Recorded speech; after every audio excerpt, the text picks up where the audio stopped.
உங்கள் புலன்களை வெல்வது. பழங்கால தத்துவமும் நரம்பியல் அறிவியலும் இணையும் இந்த சுவாரஸ்யமான விளக்கத்திற்கு உங்களை வரவேற்கிறேன். வாங்க உள்ள போகலாம். கவனிச்சிருக்கீங்களா?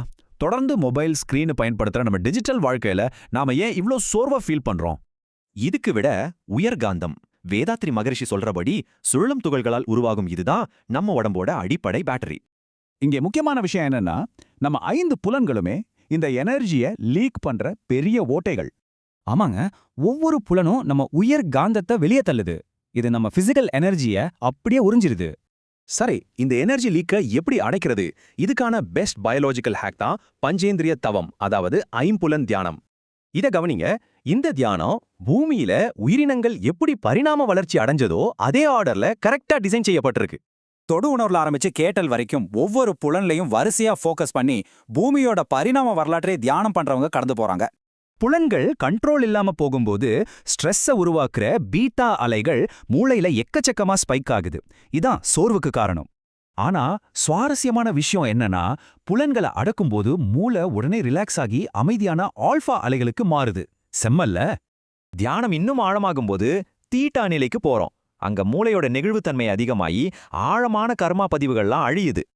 இது எதை காட்டுதுன்னா, நம்ம உடம்பு பதற்றமான அச்சுறுத்தல் நிலையில இருந்து செல்களை குணமாக்கும் ஆழமான ஓய்வு நிலைக்கு அப்படியே மாறுது. இதுக்கு சயின்டிபிக் ப்ரூஃப் இருக்கா? கண்டிப்பா. 56 சீர்திருத்த பள்ளி சிறுவர்கள் கிட்ட 12 வாரங்கள் நடந்த ஒரு அட்டகாசமான ஆராய்ச்சி இது. ரிசல்ட், அவங்களோட வன்முறை எண்ணங்கள் குறைஞ்சு மூளை செயல்பாடு, சுய கட்டுப்பாடு, மனநலம் எல்லாமே வியக்கத்தக்க அளவுல சூப்பரா மாறிடுச்சு.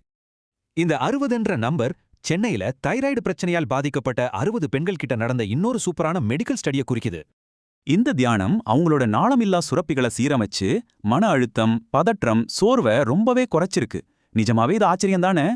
கடைசியா சேமிச்ச எனர்ஜிய ஆக்னிய துரிய சக்கரங்களுக்கு கொண்டு போய் இந்த பிரபஞ்சத்துக்கே நல்வாழ்வு வாழ்த்துக்களா மாத்துறது தான் இந்த தவத்தோட உச்சகட்டம்.